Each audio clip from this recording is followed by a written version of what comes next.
Alors, je suis un ancien directeur d'usine à la retraite. Je suis aussi un petit peu musicien. J'enseigne l'aïkido depuis une vingtaine d'années. Et j'ai commencé une dizaine d'années à écrire un premier roman, un polar. Et depuis, on en est au 7e. Le dernier roman s'intitule Sur le fil du rasoir. Il a été édité par les Presses du Midi en juillet 2021. C'est une histoire qui démarre sur le port Édouard Herriot. Donc le port Édouard Herriot, qui est un endroit où circulent à peu près 200 000 containers par an, un espace de 500 hectares dédié au transport.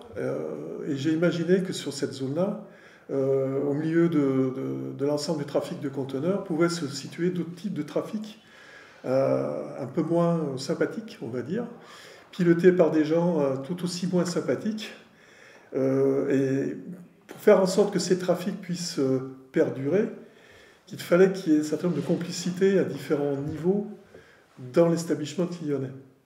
En fait, c'est l'histoire d'un homme qui va se trouver un petit peu sur justement le fil du rasoir, en équilibre entre deux mondes, sa survie, qu'elle soit professionnelle ou...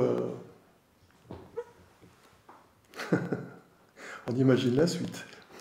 La conclusion, elle est un petit peu différente. Elle montre peut-être un petit peu les limites de l'action judiciaire et de l'action de la police, quand les politiciens s'en mêlent.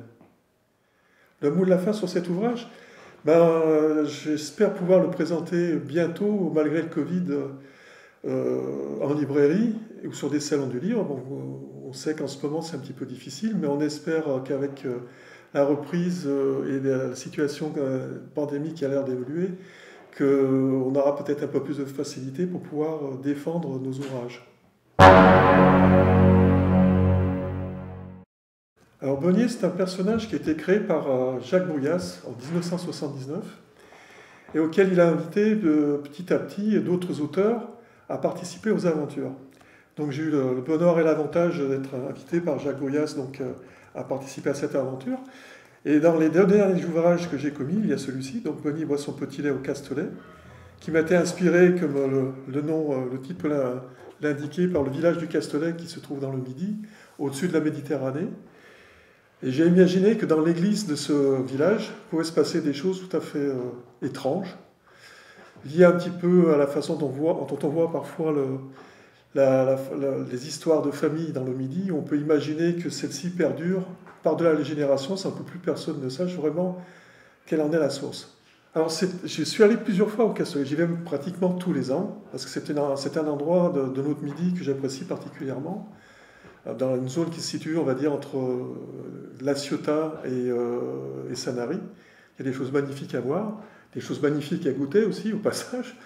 Et j'ai l'impression souvent de découvrir des choses qui sont susceptibles des lieux susceptibles d'amener le début d'une histoire. C'était le cas pour le Castelet.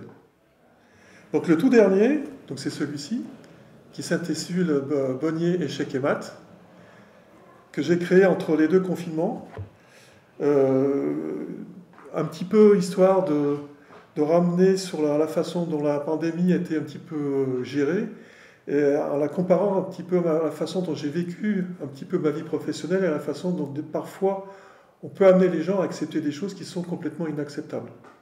À la manière d'un bon DRH, tout à fait. Je fais souvent référence d'ailleurs par rapport à ça à un auteur que j'aime bien qui s'appelle Noam Chomsky, donc je recommande la lecture. Mot de la fin, vivement le prochain roman.